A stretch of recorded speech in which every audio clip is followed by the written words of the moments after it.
வணக்கம்.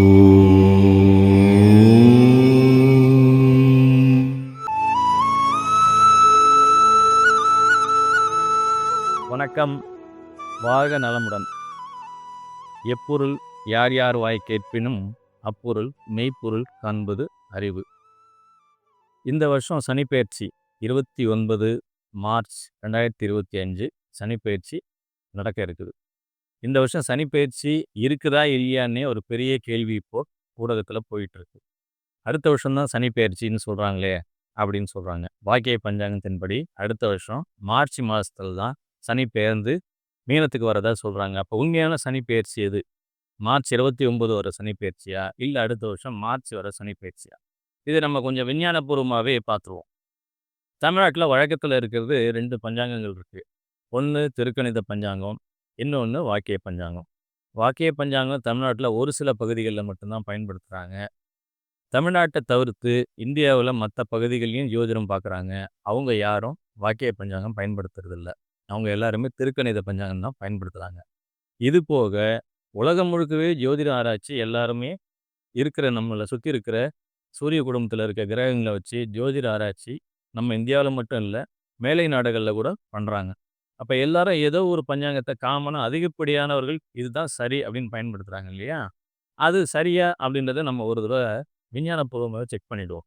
இப்போ ஒன்றும் இல்லை, நீங்கள் இப்போ கூகுள் பண்ணி பார்த்தீங்கனாலே நம்ம இப்போ நிறைய சேட்டலைட்லாம் விட்டுருக்கோம். இப்போ நம்ம சேட்டலைட் மூலமாக ஒரு கிரகத்தையும் துல்லியமாக கண்காணிக்க முடியுது. அப்போது துல்லியமாக கண்காணிக்கப்படும் கணக்கு நம்ம சரின்னு எடுத்துக்கலாம் இல்லைங்களா? இப்போது அதன்படி பார்த்தீங்கன்னாக்கா மார்ச் 29 கும்பத்துலேருந்து சனி பெயர்ந்து மீனத்துக்குள்ளே வந்துடுறாரு. அப்போ நம்ம சேட்டலைட் மூலமாக கிடைக்கிற அந்த தகவல், அதாவது எப்போ எந்த வீட்டிலேருந்து எந்த வீட்டுக்கு கிரகங்கள் மாறுதுன்ற தகவலை நம்ம எடுத்துக்கலாம், சரின்னு எடுத்துக்கலாம் இல்லைங்களா? அப்போ அது போலவே எந்த பஞ்சாங்கம் அதே தேதியில் ஒத்து வருதோ அது சரியான பஞ்சாங்கம்னு எடுத்துகிட்டு போகலாம் இல்லையா? இது ஒன்றும் தவறு இல்லை இல்லையா? அதன்படி பார்த்தோம்னாக்கா திருக்கணிதம் தான் அது கூட ஒத்து வருது, வாக்கியம் அது கூட ஒத்து வரலை. அப்போது திருக்கணிதம் என்னவோ அதையே நம்ம எடுத்துக்கிறது தான் சரியாக இருக்கும். இதில் என்ன ஒரு பிரச்சனைன்னா, இப்போ இந்த சனிப்பெயர்ச்சி பலன்கள் சொல்கிறது முன்ன பின்ன சொல்கிறாங்க, அது கூட பரவாயில்ல. இதில் என்ன கொடுமைன்னா, இந்த தவறான பஞ்சாங்கத்தை வச்சு ஜோதிடம் கணிக்கிறாங்க. இப்போ பிறக்கிற குழந்தைகள் மார்ச் 29க்கு அப்புறம் வர்ற எல்லா குழந்தைகளோட பிறப்புலையும் பார்த்தீங்கன்னா வாக்கிய பஞ்சாங்கம் வச்சு ஜாதகம் எழுதுறவங்க தனியே கும்பத்திலேயே போட்டுருவாங்க. எவ்வளோ நாளைக்கு? அடுத்த வருஷம் மார்ச் வரைக்கும். அப்போ அது வரைக்கும் எவ்வளோ குழந்தைகள் பிறக்குதோ, யாரெல்லாம் வாக்கிய பஞ்சாங்கத்தை வச்சு கணிக்கிறாங்களோ, ஜாதகம் எழுதுகிறாங்களோ, அவங்க என்ன பண்ணுவாங்க? கும்பத்திலேயே சனி இருக்கிறதா போட்டுருவாங்க. அப்போ அவ்வளோ லட்சக்கணக்கான குழந்தைகளுடைய வாழ்க்கை என்ன ஆகுது? அந்த ஜாதகத்தை வச்சு அவங்க கல்யாணத்துக்கு பொண்ணு பார்ப்பாங்க, அந்த குழந்தைங்களோட எதிர்காலத்தை பார்ப்பாங்க. ஒரு 20, 25 வருஷம் கழிச்சு அவங்க ஜாதகத்துக்கு மேலே இருக்க நம்பிக்கையே அவங்களுக்குலாம் போயிடும். ஏன்னா துல்லியமாக இருந்தால் தானே, ஜாதகமே தப்புனாக்க அப்புறம் பலன்கள் எப்படி சரியாக இருக்க முடியும்? ஸோ அதனால் திருக்கணி பஞ்சாங்கம் நமக்கு விஞ்ஞானபூர்வமாகவே ஒத்து வர்றதுனால நம்ம அதை ஃபாலோ பண்ணுறது தான் சரியாக இருக்கும். சரி, இப்போ சனிப்பெயர்ச்சிக்கு வருவோம். 29/3/2025 சனிப்பெயர்ச்சி நடக்குது. கும்பராசியிலிருந்து மீன ராசிக்கு சனி பிரவேசிக்கிறார். பூரட்டாதி நட்சத்திரம் 4ஆம் பாதத்திற்குள் சனி பிரவேசிக்கிறார். அங்கே இருக்கக்கூடிய சனி அதற்கப்புறம் எந்தெந்த மாதங்களில் வக்ரமடைகிறார் அப்படின்றத பார்ப்போம். அவர் 13/7/2025 முதல் 28 நவம்பர் 2025 வரை வக்ரமடைகிறார் மீனராசியிலேயே. பிறகு வக்ர நிவர்த்தி 28/11 அன்னைக்கு வக்ர நிவர்த்தி ஆகி தொடர்ந்து மீனராசியிலே சஞ்சரிக்கிறார். அதற்கு பிறகு 27/7/2026 அன்று திரும்பவும் மீனராசியிலே வக்ரகதியில் இயங்குகிறார். எது வரைக்கும் வக்ரகதியில் இயங்குகிறார் அப்படின்னு பார்த்தீங்கன்னா 11/12/2026 வரைக்கும் வக்ரகதியில் இயங்கி 11ஆம் தேதி வக்ர நிவர்த்தி அடைகிறார். அதற்கு பிறகு 3/6/2027 அன்று அதிசார பயிற்சியாகி மேஷத்துக்கு போறார். அங்க திரும்ப 9/8/2027 அன்று வக்கரமடைந்து திரும்ப மீனத்தை நோக்கி பயணிக்கிறார். அது மாதிரி மீனத்தை நோக்கி பயணிக்கும் சனி 20/10/2027 அன்று மீண்டும் மீனத்துக்குள் நுழைகிறார். அங்க திரும்ப பார்த்தீங்கன்னா 24/12/2027 அன்று மீனத்துல வக்ர நிவர்த்தி அடைகிறாரு.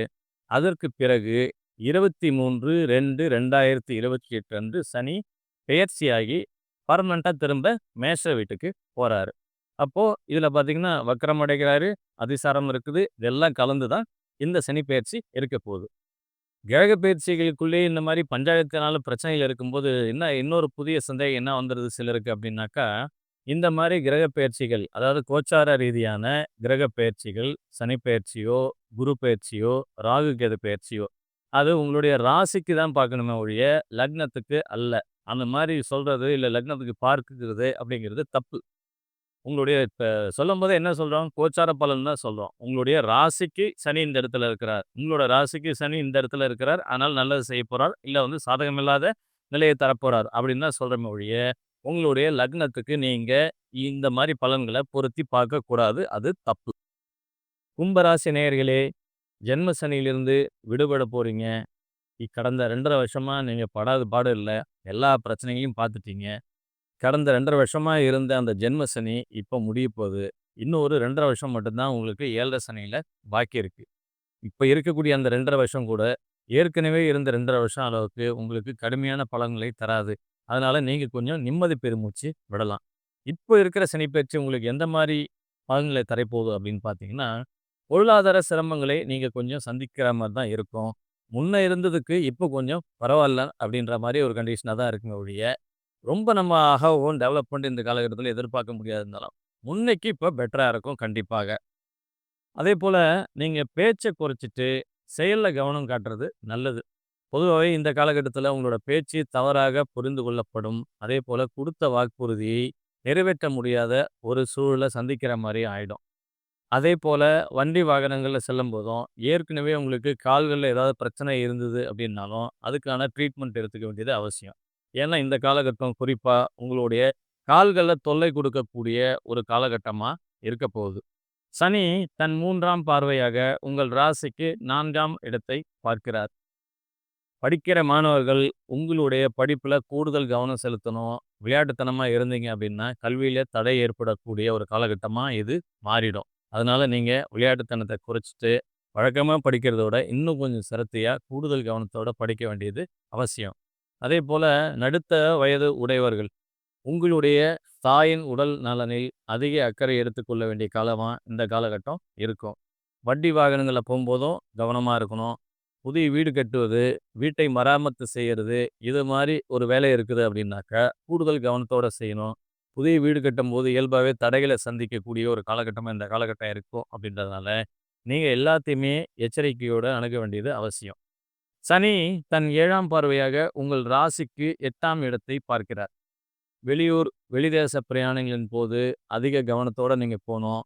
அதேபோல அந்நிய மனிதர்களை நம்பி, புதிய முதலீடுகள் செய்து எதுலயும் ஏமாறாதீங்க. குறிப்பா ஷேர் மார்க்கெட் பக்கம் தல வச்சு கூட படுக்காதீங்க.